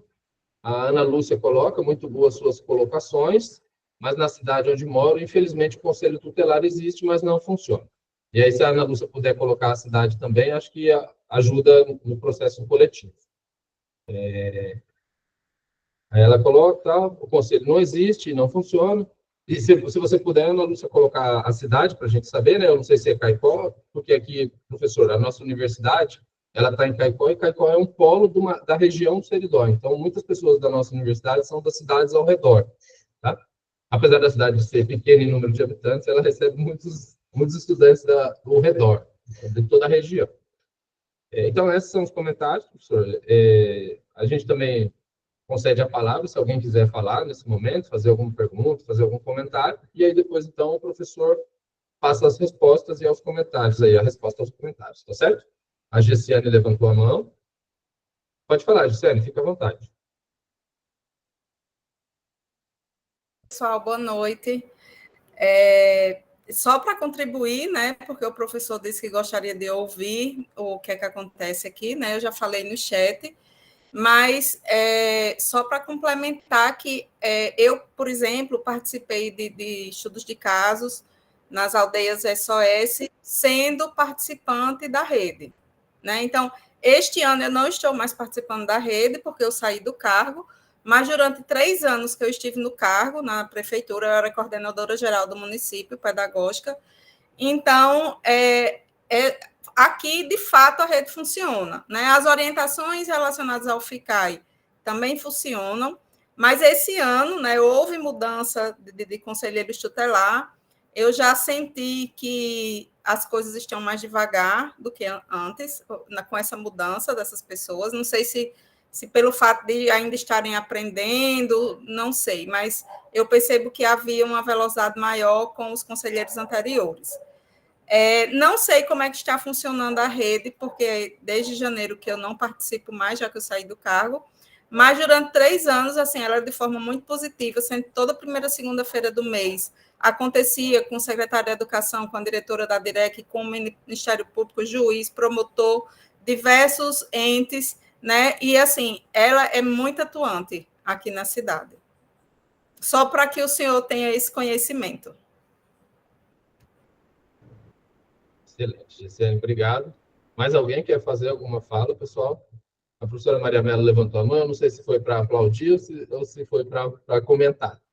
Foi exatamente para aplaudir, mas aí, facultada a palavra, né, eu quero agradecer e parabenizar o professor Marcelo pela excelente exposição e também dizer para os nossos cursistas, né, que a realidade posta, apresentada pelo professor Marcelo, serve para que a gente possa refletir e, ao mesmo tempo, tomar consciência do nosso papel enquanto cidadão ativo, que nós precisamos, inclusive, intervir na sociedade quando sabemos que tem um conselho tutelar e ele não funciona como deveria funcionar, né? Então, nós, enquanto atores sociais, agentes de transformações, de mudanças, como que nós podemos estar atuando para que os direitos das crianças e adolescentes sejam assegurados e garantidos, né? Daí a importância da intersetorial, ressaltando a importância de haver um diálogo em formato de rede para que a educação, a saúde, a assistência social, a segurança, o esporte, a cultura estejam envolvidos na promoção e, sobretudo, na defesa dos direitos das crianças e dos adolescentes. Então, nós, enquanto sujeitos ativos da sociedade, nós temos um papel crucial, não somente de denunciar, mas, sobretudo, também de anunciar as possíveis soluções para as desigualdades sociais, combater e os direitos das crianças e dos adolescentes assim favorecer. É isso, professor. Parabéns e muito obrigada. Mais alguém, pessoal? Quer comentar? Bom, não haver mais alguém, professor, antes de você responder só, eu queria saber se a gente pode compartilhar o slide aqui no chat. A gente pode compartilhar. Pronto, beleza. Então, eu vou compartilhar. Vai demorar um pouquinho, porque é um pouquinho grande o slide, mas enquanto isso, o professor vai comentando e respondendo. Tá bom? Maravilha. Professor. Bom, agradeço muito aí as questões e acho que vou aqui seguir um pouco a ordem inversa. Vou começar aqui falando com a Maria, né, sobre esse ponto que você traz, né, que eu acho uma coisa assim bem sutil e importante, porque pode parecer óbvio, mas não é, né? Qual é o grau de responsabilidade, né, que você chamou de cidadã, né, que os profissionais da educação têm, né, que eu acho que na verdade envolve a rigor, né, envolve os adultos de uma maneira geral, né? Vou fazer aqui um parêntese, né, eu lembrei imediatamente de um trabalho escrito por um sociólogo norte-americano chamado Robert Putnam, né? Esse trabalho tem um nome, é um livro que não foi ainda, se é que vai ser publicado em português, e que coloca luz num tema que para nós é importantíssimo, que é o seguinte: ele fala, né, ele tem 60 anos quando escreve o livro. Ele diz: eu cresci numa cidade norte-americana onde a escola era no centro do bairro e, portanto, recebia alunos de diferentes famílias, inclusive crianças negras, que no caso dos Estados Unidos é uma coisa importante. Ele está se reportando a um período dos anos 50, né, no caso dos Estados Unidos. E quando ele olha os contemporâneos dele, agora que são todos sessentões, a esmagadora maioria tinha se mudado para o subúrbio, que no caso dos Estados Unidos significa esse movimento da classe média que vai morar, né, nas áreas ricas, né, justamente para fugir da mistura, né? Então você vai matricular o seu filho numa escola onde ele não tem mais que conviver com crianças de diferentes classes sociais e eventualmente com crianças negras, né? E eu lembrei desse livro, Maria, porque na verdade ele está pontuando alguma coisa que vale para os Estados Unidos, talvez com mais força do que para a gente, mas que vale para nós, que é assim: ele diz, é interessante que na minha infância, na escola da minha infância, os adultos do bairro, daquelas famílias, todos se sentiam mais ou menos responsáveis pelas crianças, né? Quer dizer, e a gente foi deslizando, fala ele, para um modelo em que os adultos se sentem cada vez mais responsáveis apenas pelos seus filhos. Olha só que interessante, né?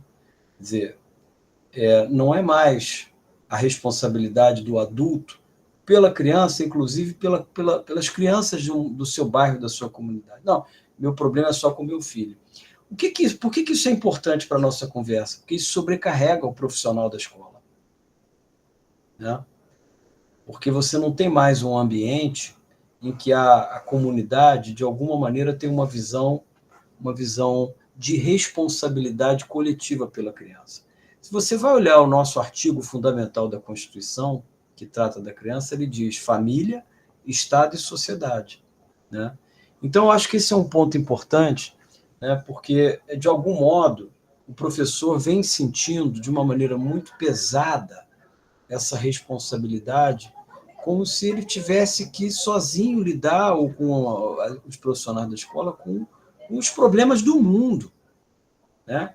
Alguém falou, não sei se foi a Mara, de facção criminosa, né?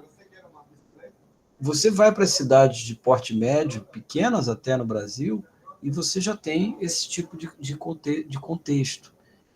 Bom, aí isso tudo vai rebater na escola, né? Então, a nossa responsabilidade, a responsabilidade do educador, ela se torna muito grande, mas, ao mesmo tempo, a gente tem que estar sempre lembrando da responsabilidade dos adultos pela criança. O nome do livro, agora eu lembrei, Our Kids, Nossas Crianças, né? E não Meu Filho. Então, esse é um trabalho também que precisa ser feito num plano mais político, porque senão fica a escola tendo que lidar com todas essas questões, né? E o perigo é você sobrecarregar a escola com a gestão social da pobreza, das questões que envolvem crianças pobres. Então, a escola é o lugar onde todas as políticas sociais acontecem. O que acontece aí? Você acaba diminuindo o foco da escola, a atenção da escola, para as questões fundamentais da aprendizagem e de uma educação cívica que cabe a ela oferecer, né? Então, uma reflexão, sabe, Maria? Não é uma... Sua fala me sensibilizou, porque eu acho que você trouxe essa dimensão com muita força. A gente aqui está falando da rede de proteção, mas, caramba, a rede de proteção não faz milagre. Se o vizinho não ajuda a tomar conta, se o vizinho não se sente responsável também por aquela criança que mora no bairro dele, até porque é aquela criança que vai conviver com o filho dele, a vida fica mais difícil. Se o motorista de ônibus não tem esse sentimento, se o sujeito que está limpando a rua, o gari, não tem esse sentimento. Quer dizer, então, é um pouco assim, de quanto é importante a gente cultivar essa responsabilidade e de como o mundo foi levando a gente para uma outra direção, né? Esse fenômeno é mais americano, mas ele está presente no Brasil, de uma maneira muito clara, né? Farinha pouca, meu pirão primeiro, salve-se quem puder, eu só cuido do meu filho, né? Então, acho que esse é um tema interessante, eu acho que vale a pena a gente registrar. Achei interessante, né, porque a Gessiane e a Ana Lúcia deram depoimentos quase que antagônicos, né? Gessiane fala de como a rede de proteção acontece em Caicó, né, como ela é ativa, né? E a Ana Lúcia falou, o CT existe, mas não funciona, né? Não sei exatamente em que cidade, mas, de qualquer maneira, é interessante, né, a gente ter em mente também o quanto isso é diverso, né? De fato, né, o Conselho Tutelar, em tese, ele existe em todas as 5.000 e tantas cidades brasileiras, né? O que é uma coisa maravilhosa, né? Mas, ao mesmo tempo, vai depender muito de cada contexto. A pergunta, Ana Lúcia, que a gente poderia fazer, até se a gente fosse fazer quase um exercício de pesquisa, né? Gessiane e Ana Lúcia, né? O que implica ter um CT ausente, inexistente? Qual é a repercussão disso, né? O quão grave essa lacuna é? E o contrário, o que significa ter uma rede de proteção, da qual o CT faz parte, né? Atuante? Eu acho que essa é uma pergunta interessante que a fala de vocês permite que a gente pense, né? Suscite, né? Fazendo esse caminho inverso, né? Seguindo aqui um pouco a fala da Mara, de um lado, ela fala, né, da experiência dela com a escola, né? Do quanto foi difícil. A escola pode ser um ambiente muito difícil para as crianças, né? Isso tem a ver com a noção de educabilidade a que eu me referi agora há pouco. Esse conceito de educabilidade, vale lembrar, o Néstor Lopes, ele está escrevendo esse livro a partir de uma pesquisa. Ele é argentino, mas ele tinha conduzido uma pesquisa na América Andina, né? Equador, Peru e Bolívia. E o grande tema deles é a relação da escola com crianças oriundas das comunidades indígenas, né? Como é que lida com essa interculturalidade? Então, óbvio, se você tenta impor um padrão cultural, né, e muitas vezes até desdenhando da cultura da família, né, isso é de uma violência extrema, e a criança sente, né? Ela sente, ela muitas vezes leva um trauma, carrega como um trauma, né? Então, a educabilidade obriga a conhecer o aluno, conhecer e reconhecer a realidade do aluno, né?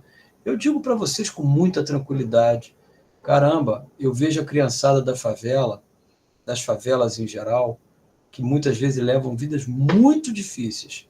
As favelas podem se tornar muito hostis às crianças, porque como principalmente as favelas nas áreas centrais, elas são expostas a uma especulação imobiliária muito grande.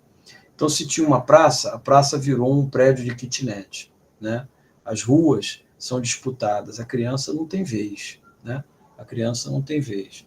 Ora, essa criança muitas vezes vai chegar na escola e quer espaço, ela quer lugar e quer tempo para poder brincar, para poder correr, com o mínimo de segurança, né? E, no entanto, você percebe que aquela vida dura que ela leva também dá a ela um tipo de inteligência, de potencialidade, que a escola precisaria saber valorizar mais, né? Porque ela traz, e além da cultura popular que ela traz, muitas vezes, e que a escola, às vezes, olha olimpicamente para ela, até com indiferença, né? Então, esse é um tema que eu acho muito sensível, né, para a educabilidade, conhecer e reconhecer essa diversidade. Não é nada fácil, não é nada fácil. Em geral, as escolas públicas brasileiras ainda têm poucos adultos para muita criança, né? Se você pensa que o professor está na sala de aula, né? Quer ver uma questão que eu não sei como é que é na escola de vocês, mas eu vi muito isso. O recreio pode ser um grande tormento para uma diretora, né? Por quê? Porque você não tem adultos suficientes para tomar conta do recreio. Então, se você tem, por exemplo, uma escola que vai do primeiro ao quinto ano, ou mesmo com 2 segmentos, ok, você pode separar os tempos do recreio, mas muitas vezes você tem uma criança já ali com 12, 13 anos, com uma criança pequena. Às vezes a mãe, muitas vezes me dizia, eu tenho medo do meu filho na escola, porque não tem adulto suficiente para tomar conta, para estar atento, para estar ali minimamente transformando o recreio num momento pedagógico importante, né? Então, isso tudo entra na conta também, para uma escola poder exercer mais a educabilidade, valorizar, reconhecer mais a diversidade do aluno e, com isso, de algum modo, também protegê-lo mais, né? A discussão do bullying tangencia essa questão, cyberbullying, inclusive, né, que eu acho que é um tema que ganhou uma relevância muito grande no Brasil, né? Falamos, a Mara também falou do FICAI, né?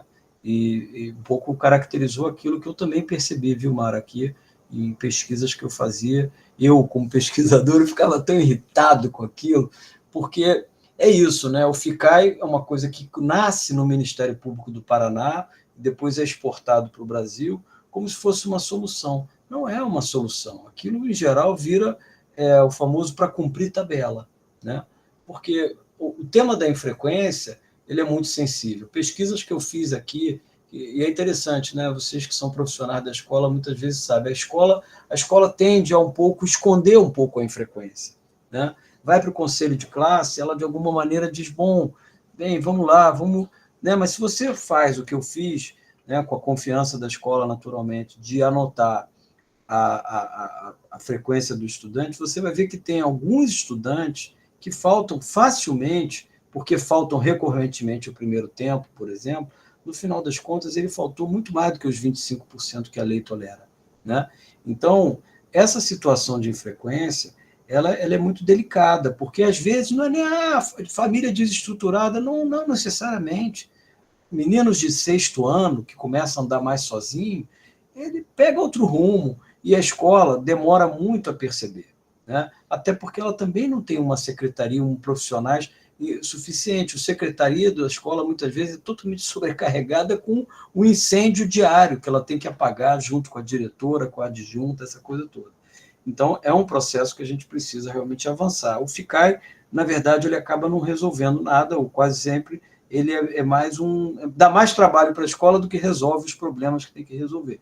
Então, aí, hoje eu tenho visto, até conversando com diretoras, porque eu voltei a estudar esse tema, né? E as diretoras dizem que têm conseguido algum progresso com o WhatsApp. É uma coisa que há 10 anos atrás não existia, né? Ou pelo menos não estava de... Eu me lembro que era o contrário, era um problema, a mãe ou o pai, o responsável, tinha um celular, no dia seguinte já era outro número, você quase nem conseguia falar com o responsável. Hoje as diretoras me dizem que conseguem um resultado melhor usando o WhatsApp, né? Mas eu sou muito favorável a uma iniciativa que eu vi em Fortaleza, não sei se ela chegou a outros estados, aqui no Rio, infelizmente não, que é uma espécie de agente comunitário de educação que faz esse trabalho de, muitas vezes, ir na casa das crianças, saber o que aconteceu para o Joãozinho não estar vindo à aula, está doente, o que houve, e isso produz um efeito interessante. Isso é só para cidade pequena? Não, basta você compartimentar cidades grandes em áreas que você tenha uma capacidade maior de realização desse tipo de política de aproximação. Uma outra coisa que nós captamos numa outra pesquisa, Cauê, que eu fiz, que foi um grande survey, uma grande pesquisa quantitativa com pais responsáveis pedagógicos, quase sempre as mães, dos alunos. E uma das coisas que ficou muito claro nessa pesquisa, primeiro,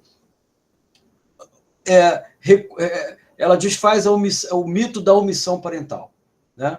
Desfaz o mito da omissão parental, porque vai mostrar, ao contrário, uma mãe, uma família muito preocupada com a escolarização, o que não pode ser medido pela presença ou ausência do pai e da mãe na reunião escolar, né? Até porque quase sempre as reuniões escolares, quem frequenta ou quem assiste como pesquisador, às vezes você fica assim, o que a mãe está fazendo aqui? Porque ela muitas vezes não tem voz. Então, não é fácil também. Então, mas, de qualquer maneira, a família valoriza muito a escola. Por outro lado, a gente percebe que a família gostaria de ter uma escola mais próxima dela. Próxima não no sentido físico, mas no sentido institucional, né? Ela precisa mais da escola do que uma família de classe média precisa. Ela precisa que essa escola, de fato, ajude a mãe, né, o pai, o responsável, a educar a criança, né? Então, é uma missão maior que a escola tem quando ela lida com as crianças, vamos dizer assim, das classes populares desse país, né? Vamos chegar, então, às questões que o Cauê colocou, né? Vou começar pela primeira, né? Quando você fez a sua questão, Cauê, dessa porosidade que o Conselho Tutelar pode ter, por exemplo, a estratégias oportunistas, né? Que, eventualmente, algumas igrejas neopentecostais, enfim, tiveram no sentido de ocupar esses espaços, né? Eu me lembrei, viu, Cauê, de uma tese de cuja banca eu participei há 2 meses atrás, eu até fui ver o nome completo aqui, porque eventualmente pode ser de interesse, da Ingrid Gomes. Ela defendeu essa tese aqui no Departamento de Educação da PUC do Rio. Muito interessante, uma tese difícil que essa moça fez, em plena pandemia. Ela foi para alguns conselhos tutelares do que seria aqui no Rio de Janeiro, a Zona Oeste do Rio de Janeiro, que não por acaso votou em massa no Bolsonaro, ela é muito fortemente dominada por igrejas, né, que tem uma prevalência na vida local, né? E não deu outra, eles ocuparam o Conselho Tutelar, né? E aí, um ponto que foi um verdadeiro assim, achado de quem está no campo, né? Ela teve toda a dificuldade do mundo para conversar com esses conselheiros, não raro foi hostilizada, né? Mas ela é persistente, né? Uma teimosia de pesquisadora que eu não teria, né? Assim, realmente notável, né? Ela, entre outras coisas, ela captou uma coisa que eu achei bacana, porque, em que pese, olha bem, olha que interessante, algumas conselheiras estavam usando aquele espaço para fazer proselitismo religioso, nada mais antagônico ao espírito do Conselho Tutelar, né? No entanto, outros conselheiros, né, traziam o Estatuto da Criança e, de algum modo, defenderam a integridade do Estatuto da Criança em face dessa ameaça. Qual foi a conclusão que eu, pessoalmente, cheguei? Inclusive, falei isso para ela na banca, né, que eu gostei muito do trabalho dela e tudo. eu disse assim, Ingrid, eu aprendi muito com o seu trabalho, né? E seu trabalho nos obriga a fazer uma reflexão muito honesta sobre a seguinte questão. O conselheiro é eleito. Ele é eleito por uma comunidade. Se aquela comunidade é predominantemente neopentecostal, nada mais natural e legítimo que os conselheiros, saindo daquela comunidade, sejam também. Não é isso? O conselheiro, evidentemente, ele é, como todos nós, um ser moral. Então, se ele é um neopentecostal, ele leva junto os seus valores. Não é verdade? É legítimo isso. Assim como a gente tem aqui no Rio um lugar, né, que é onde é a 16ª zona eleitoral, que é vermelha. Né? É a única zona eleitoral que a esquerda sempre ganha. Ali tem um conselho tutelar. Esses conselheiros são de outro perfil. Né?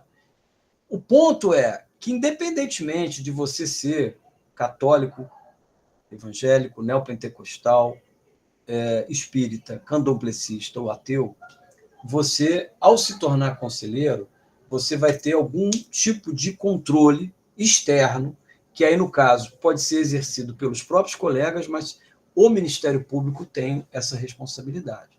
Né? Agora, a chance disso sair dos limites existe. Mas vamos combinar, né? Existe na escola, né? Existe na escola. Eu, como pesquisador, eu vi diretora chamando liderança religiosa, né? E aí a gente também tem que ser sincero, né? Quer dizer, que o catolicismo ele também estava muito naturalizado na vida escolar. Né? Quando as crianças e as famílias evangélicas começam a ganhar maior importância, elas começam a denunciar isso, elas começam a falar, por que vai ter Cosme e Damião? Né? Por exemplo. Por que a escola tem que ter uma santa na sala da diretora? Então começou a haver um tipo de questionamento em relação a esse catolicismo popular que estava inteiramente entranhado na nossa vida, que não existia antes. Né? Você vai na saúde, você vai ver coisas parecidas, né? A gente tem visto aí. Então, mesmo sendo funcionário público, coisa e tal, está exposto também a isso. Tá? Então, é um pouco uma reflexão que a tua questão, que é muito importante, traz, mas realmente a Ingrid consegue trazer alguns dados interessantes sobre isso. Agora, pode ser perigoso, sim.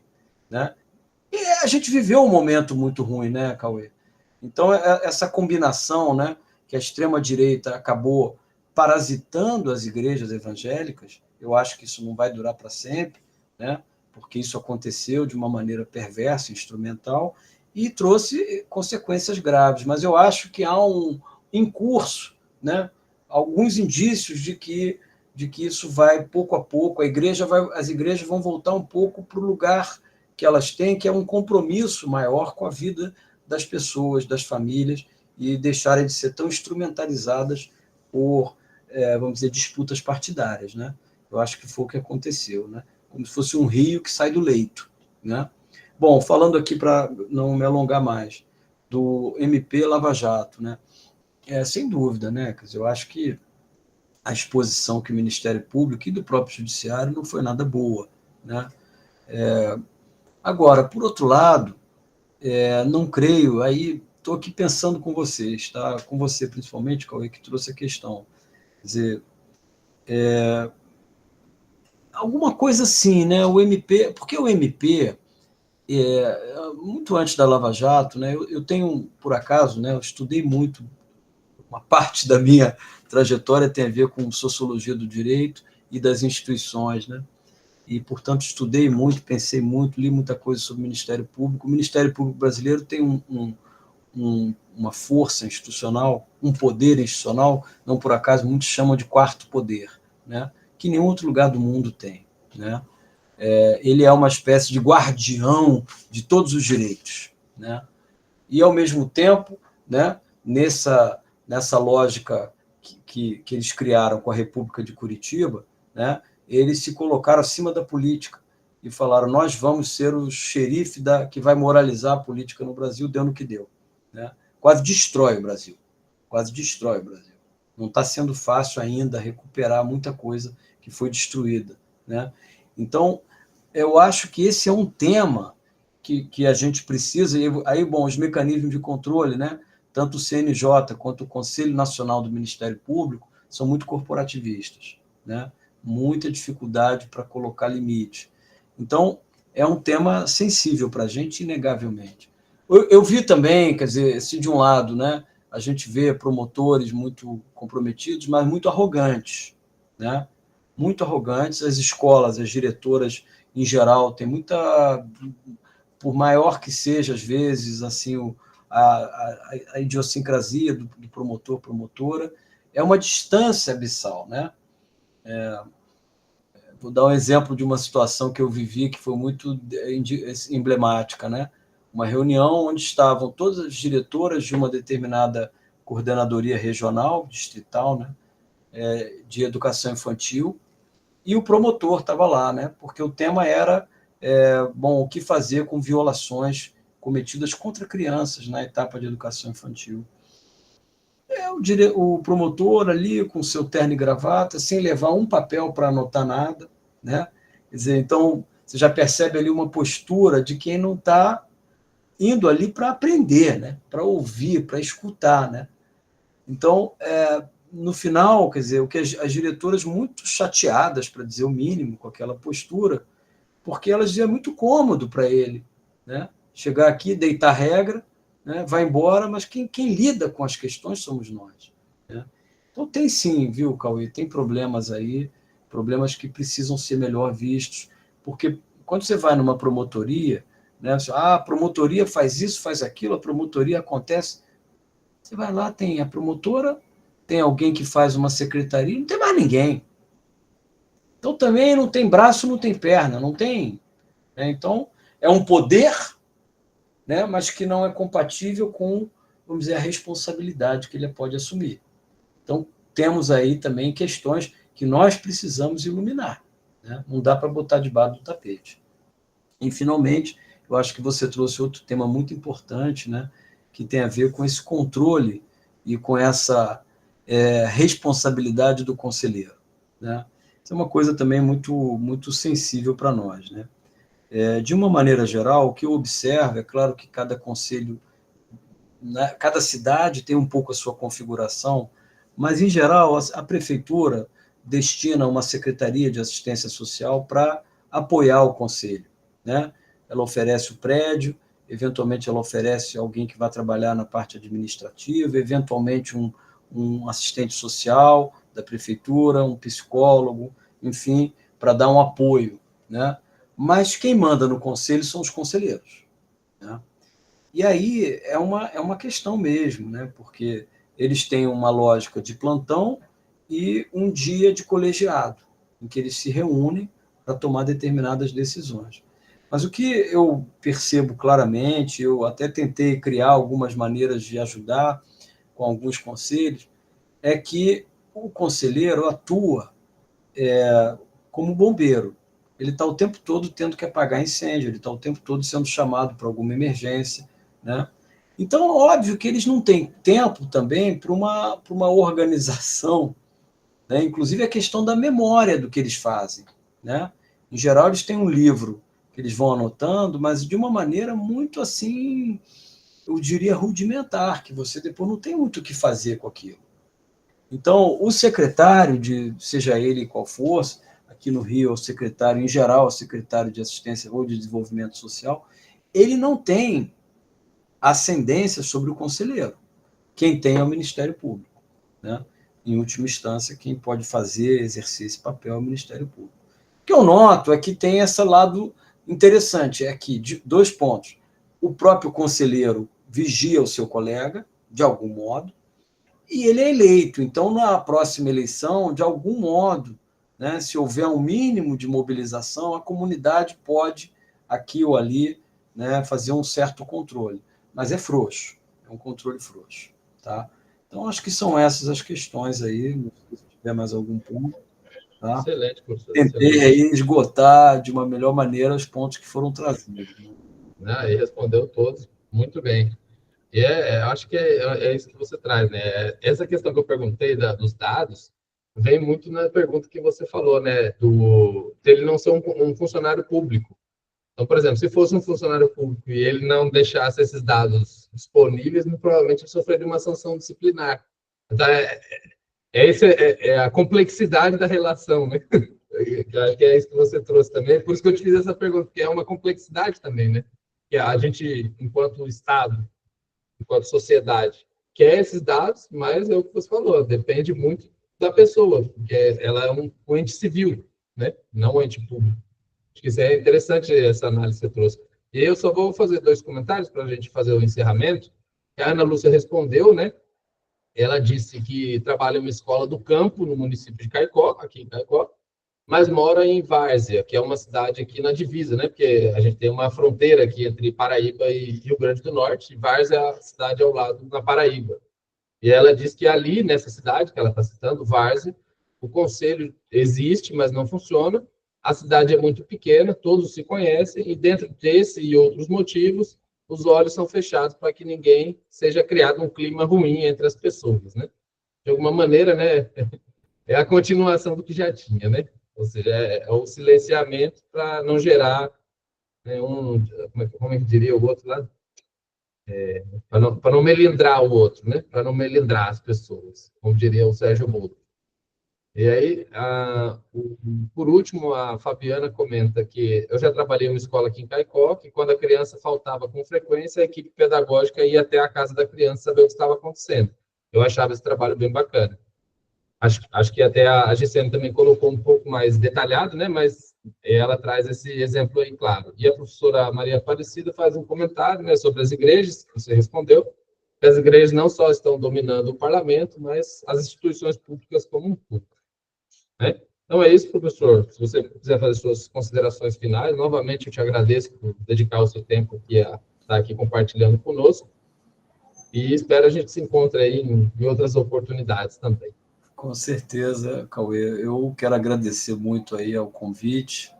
Tinha certeza que seria para mim uma noite aí muito densa, muito interessante. Essa possibilidade, né, da gente estar conversando. Eu estou aqui no Sudeste, vocês estão aí no Nordeste. As realidades são distintas, mas a gente viu claramente também o quanto vivemos coisas muito parecidas, né? Muito parecidas. E eu queria um pouco, a gente começou aqui, eu achei bacana, sabe? Não sei se foi ideia da Maria, né, de colocar aí esse vídeo do Geraldo Vandré, né? E é interessante, né, assim, essa vamos dizer, aquela etapa da vida do país, né, anos 60, né, que, na verdade, já está ali atravessada pelo golpe, né? Do quanto aquilo também interrompeu, né, um processo de construção de esperança, né, para uma sociedade que, bem, as gerações anteriores a nós viviam já, né, essa angústia, né, de um país como o nosso, sem escola, sem educação, e obviamente que isso era um instrumento poderoso para manter a população subjugada politicamente, né? Eu não tenho dúvida nenhuma que, na medida em que a gente persevera no nosso projeto de uma escolarização cada vez melhor, né, que de fato você garanta que uma criança entre na educação infantil, vá até o final do ensino médio, e muitos sigam a universidade, isso muda completamente o desenho político do país, né? E a gente já está vivendo isso, né? Muito do que a gente viveu, inclusive nos últimos anos, aí, foi mais reação, né? Reação daqueles que estão com medo de perder, mas já perderam, né? Porque a gente sabe que avança, né? Então, achei muito legal trazer essa lembrança do Geraldo Vandré, né, e desse hino, né, de uma juventude que acabou sendo esmagada, né, pelo regime militar, né? Então, eu acho que a gente deve valorizar muito aí essa memória, essa história, esse percurso, né, para um pouco com muito pé no chão, né, sabendo o país em que a gente vive, né, de onde ele vem também, né, mas com muita esperança também, né? Eu acho que a gente precisa, e nós educadores precisamos disso, né? Porque as crianças dependem disso, né? As novas gerações dependem disso. Elas não vão encontrar isso na internet, na inteligência artificial, né? Como não encontravam no show da Xuxa, né? elas dependem da escola, desse lugar vivo, denso, rico, né, de adultos que estão ali com um sentimento de responsabilidade. Então, eu acho que é isso que também nos move, né? Eu acho que isso mas é importante a gente falar, né? Eu concluo com essas palavras, tá bom? Excelente, professor. Só um ressalva que eu esqueci aqui, é informar a todos vocês que estão aqui presentes, pessoal, que amanhã nós vamos ter, então, a aula de orientação, né, que é feita do módulo 2, sobre a proposta de intervenção, que é a parte do módulo 2. Então, novamente, a gente se encontra amanhã. Infelizmente, essa é a presença do professor Marcelo, mas vamos discutir aí um pouco sobre as orientações dos trabalhos que vocês vão desenvolver até o final do curso. Certo? Muito obrigado novamente, professor. Obrigado a todos que estiveram presentes, nos escutaram. Desejamos a vocês aí todos uma ótima noite. Tchau, gente. Até uma próxima. Tchau. Professora Maria Aparecida, só precisa desligar a câmera. A câmera não, desculpa. Deixar de gravar o vídeo.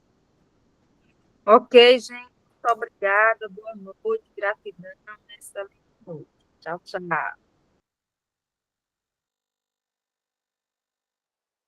Professor Cauê. Professor?